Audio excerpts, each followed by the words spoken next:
ஒரு காலிஃப்ளவர் 65 பண்ணுறதுக்கு ஒரு காலிஃப்ளவர் பூவை எடுத்து வெந்நீரில் போட்டு நல்லா சுத்தப்படுத்தி எடுத்து வச்சுட்டுக்கிட்டேன். இதுக்கப்புறம் அந்த காலிஃப்ளவர் பூவை சின்ன சின்னதாக பிச்சுட்டு அதில் இஞ்சி பூண்டு paste, chilli powder, cornflour powder, salt இவ்வளவும் ஆட் பண்ணி நல்லா 1/2 அன் ஹவர் இந்த மாதிரி ஊற வச்சுக்கிட்டேன். இப்படி வச்சதுக்கப்புறம் ஒரு 1/2 அன் ஹவர் மூடி போட்டு வச்சுட்டு நீங்கள் இப்போ ஃப்ரை பண்ண ஆரம்பிச்சிடலாம். வாங்க நம்ம ஃப்ரை பண்ணி இது எப்படி இருக்குது, இந்த டேஸ்ட் எப்படி இருக்குதுன்னு பார்க்கலாம்.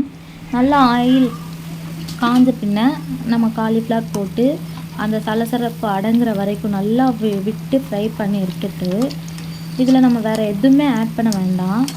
பாருங்கள், ரொம்பவே சூப்பராக ரோட் சைட்லேயே அப்படி ப்ரிப்பேர் பண்ணுற மாதிரி எக்ஸாக்ட் அந்த சிக்கன் 65 மாதிரியே காலிஃப்ளவர் 65 நமக்கு ரெடி ஆகிடுச்சு. நம்ம வீட்டில் இந்த மாதிரி ப்ரிப்பேர் பண்ணி கொடுக்குறதுக்கு மூலமாக நமக்கு வந்து ஹெல்த் இஷ்யூ எதுவுமே வராது. நம்மளே சூப்பராக பியூர் ஆயிலில் நம்மளுக்கு பிடிச்ச மாதிரியான ஃப்ளேவரில் நம்ம இதை செஞ்சுக்கலாம். வேறு உங்களுக்கு சிக்கன் 65 பவுடர் ஆட் பண்ணனாலும் நீங்கள் ஆட் பண்ணி செஞ்சுக்கலாம். இது வந்து குழந்தைங்களுக்கும் பெரியவங்களுக்கும் ரொம்பவே நல்லது.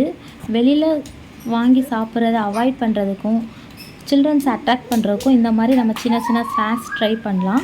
இதை சைட் டிஷ்ஷாகவும் நம்ம சாப்பிட்டுக்கலாம். நீங்களும் மறக்காமல் இதே மாதிரி ட்ரை பண்ணி பார்த்து உங்கள் எக்ஸ்பீரியன்ஸை ஷேர் பண்ணுங்கள். தேங்க்யூ.